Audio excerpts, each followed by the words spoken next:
Kenapa Starbucks sebenarnya adalah bank dan bukannya kedai kopi? Kalau sebut pasal Starbucks, apa yang terbayang-bayang dalam fikiran kita? Selalunya kita akan terfikir variasi kopi manis-manis dengan ais kisar yang sangat popular di kalangan masyarakat. Starbucks merupakan franchise kedai kopi terbesar di dunia dengan mempunyai lebih daripada 34,000 rangkaian tersebar di 84 negara. Lebih daripada 60% daripada pendapatan Starbucks datang daripada penjualan minuman. Tapi tahu tak korang, kalau dalam konsep bisnes, Starbucks ni lebih menjurus ke arah sebuah bank dan bukannya kedai kopi. Jap. Macam mana kedai kopi Starbucks yang hari-hari jual kopi dekat orang boleh dikatakan bank pula? Mabuk ke apa?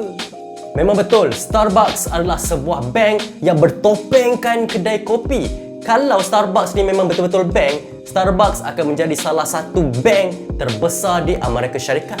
Okeylah, kalau kita betul-betul nak faham kenapa Starbucks ni adalah bank berbanding kedai kopi, kita kena patah balik masa awal-awal penubuhan Starbucks. Penubuhan awal Starbucks bermula dari kedai kecil, ditubuhkan pada tahun 1971 di bandar Seattle, Washington, Amerika Syarikat. Pada asalnya, Starbucks ni bukan jual minuman kopi, tapi kedai yang menjual biji kopi. Selain biji kopi, Starbucks juga jual daun teh dan rempah ratus yang diimport dari negara luar. Starbucks mula fokus jual minuman kopi pada tahun 1987 selepas seorang ahli perniagaan Amerika bernama Howard menyertai syarikat Starbucks dan jadi CEO, dan kemudian dia ambil alih jadi pemilikan dari founder lama. Sejak dari itu, Starbucks mula berkembang pesat dan mempunyai jutaan pelanggan. Jadi macam mana Starbucks ni boleh dikatakan bank pula? Kejatuhan pasaran saham pada tahun 2008 mempunyai kesan buruk terhadap harga saham Starbucks. Jadi ekonomi syarikat Starbucks pun mula terjejas. Banyak cawangan yang terpaksa ditutup dan ribuan pekerja Starbucks pun terpaksa diberhentikan. Howard yang pada mulanya menarik diri ditarik balik untuk menjadi CEO untuk memulihkan ekonomi Starbucks. Starbucks pun cuba buat pembaharuan radikal yang mengubah fundamental konsep perniagaan Starbucks dengan brilliant.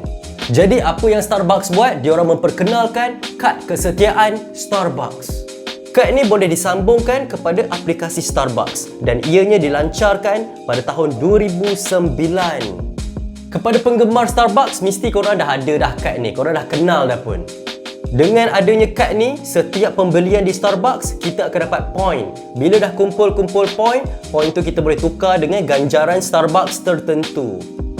Bukan tu je, pelanggan juga boleh masukkan duit dekat kad atau dekat aplikasi untuk nak bayar bila beli Starbucks. Konsepnya sama je macam e-wallet yang kita selalu kenal, macam Touch and Go, GrabPay dan seangkatan dengannya. Bezanya, e-wallet biasa boleh buat pembayaran dekat merata kedai. Tapi kad dan aplikasi Starbucks ni cuma boleh kita bayar untuk barangan Starbucks je. Jadi apa untungnya kepada pelanggan bila guna kad Starbucks ni? Dah lah duit tak boleh buat keluar. Lepas tu pembayaran pun boleh digunakan dekat produk Starbucks je. Baik pakai e-wallet yang lain je kan? Macam yang saya cakap tadi, bila guna kad Starbucks ni, bolehlah kita kumpul point dan dapat banyak reward, macam dapat diskaun atau dapat makanan dan minuman. Jadi pelanggan pun sukalah bila dapat produk Starbucks free. Mungkinlah korang fikir, kalau strategi macam ni, macam membership biasa je, bersepah kedai lain yang guna juga. Tapi apa yang korang kena tahu, Starbucks ni dah memang ada pelanggan setia yang ramai gila dan aplikasi diorang merupakan aplikasi restoran paling ramai pengguna berbanding restoran lain. Dengan mempunyai pelanggan yang sangat ramai, Starbucks boleh buat apa jenama lain tak boleh buat. Pelanggan tak ragu-ragu untuk deposit duit ke dalam aplikasi Starbucks sebab diorang memang yakin yang diorang memang akan selalu pergi Starbucks. Ada yang hari-hari, ada yang seminggu sekali. Jadi kalau tak nak kalut-kalut, diorang pun depositlah duit banyak-banyak terus ke dalam kad kesetiaan Starbucks. Mungkinlah bagi korang minum Starbucks ni okeylah sekali-sekala. Tapi tahu tak korang yang dekat negara luar macam US dan negara-negara Eropah, diorang buat Starbucks ni macam lifestyle. Sebelum pergi kerja, beli Starbucks dulu. Masa meeting pun Starbucks dulu. Lepas tu masa balik kerja pun singgah Starbucks dulu. Senang cerita, pergi Starbucks ni dah menjadi rutin kepada ramai manusia di pelosok dunia ni. Okey, sekarang ni kita dah faham dah yang Starbucks ni ramai pelanggan. Tapi ramai ke yang guna kad kesetiaan Starbucks ni? Lepas tu banyak ke yang masuk duit? Pada penghujung tahun 2019, pengguna kad kesetiaan Starbucks ada baki sebanyak 1.5 bilion dolar dalam kad. Dan korang kena tahu juga yang lebih daripada 3,900 bank di seluruh Amerika Syarikat mempunyai kurang daripada 1 bilion dolar dalam jumlah aset menurut FDIC. Menurut data Wall Street Journal yang dipaparkan dalam Market Watch, pelanggan Starbucks di Amerika mempunyai sekitar 1.2 bilion dolar dalam kad dan aplikasi. Jumlah tu lebih tinggi daripada deposit yang dipegang oleh Customers Bank iaitu 780 juta dolar dan Green Dot Corporation iaitu 560 juta US dolar. Dengan jumlah deposit sebanyak ni, Starbucks selayaknya beroperasi macam bank. Kita kena ingat yang cara bank beroperasi adalah dengan mengeluarkan dana daripada orang ramai melalui simpanan dan pinjaman untuk membiayai semua operasi perniagaan. Jadi Starbucks ni pun dah beroperasi dengan cara yang hampir sama dengan bank, iaitu duit deposit pelanggan ke dalam kad kesetiaan Starbucks ibarat dana atau pinjaman daripada masyarakat kepada Starbucks. Cuma geniusnya Starbucks ni, diorang tak perlu nak bayar faedah kepada pelanggan macam bank kena buat. Dengan adanya top up deposit ke akaun Starbucks, pelanggan tanpa sedar dengan rela hati telah menyediakan dana pinjaman tanpa faedah kepada Starbucks dengan jumlah berbilion dolar. Duit sebanyak ni Starbucks boleh gunakan untuk pelaburan dan kembangkan bisnes diorang. Tak kisahlah guna duit untuk pelaburan saham ke, marketing ke, beli bahan mentah ke, wujudkan produk baru ke. Starbucks boleh buat sebab dah ada loan daripada masyarakat. Dahlah tak payah bayar bunga, duit tu pula boleh diberanakkan. Yang lagi bestnya juga, duit-duit top up yang Starbucks pinjam tu pun akan dihabiskan untuk pelanggan beli barangan Starbucks yang Starbucks sendiri tentukan harganya. Disebabkan Starbucks secara hukumnya bukanlah sebuah bank, jadi Starbucks ni tak terikat dengan regulasi industri kewangan macam bank.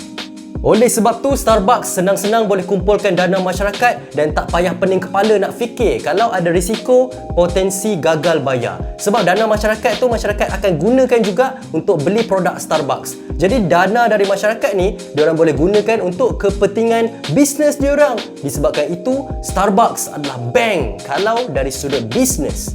Bukan tu je, dengan kad kesetiaan Starbucks ni, Starbucks boleh buat keuntungan dengan duit baki yang pelanggan lupa yang diorang pernah top up dalam kad tu. Kira-kira 10% daripada duit yang pelanggan masuk ke dalam kad Starbucks ni ada yang pelanggan lupa dan ada juga yang pelanggan hilangkan. Jadi duit tu dapatlah dekat Starbucks. Duit yang pelanggan tinggal pun bukan sikit-sikit. Pada 2021, ada sebanyak 160 juta dolar nilai duit yang tidak ditebus. Jadi nampak tak bapak banyak yang keuntungan Starbucks ni buat? Potensi Starbucks ni sampai buatkan bank betul pun takut. Pengerusi Hana Financial Group iaitu King Jung Tai kata yang teknologi telah membenarkan syarikat kopi seperti Starbucks menjadi saingan kami.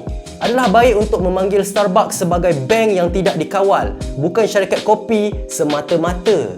Dengan strategi ini, Starbucks lebih fleksibel untuk menjalankan perniagaan sebab diorang tak payah nak terlalu bergantung pada transaksi jual beli dan boleh mengurangkan kebergantungan untuk pinjaman bank. Ramai juga pakar menganggarkan yang Starbucks lambat laun akan kembangkan perniagaan diorang kepada industri kewangan. Walaupun Starbucks tak pernah cakap, tapi kalau diorang nak buat, diorang boleh buat. Disebabkan itu, model perniagaan Starbucks ni lebih menjurus kepada bank daripada kedai kopi. Kita boleh tengok sendiri betapa padunya Starbucks ni. Daripada syarikat yang buka kios kecil untuk jual biji kopi, Starbucks telah berevolusi menjadi rangkaian korporat antarabangsa yang berfungsi seperti bank.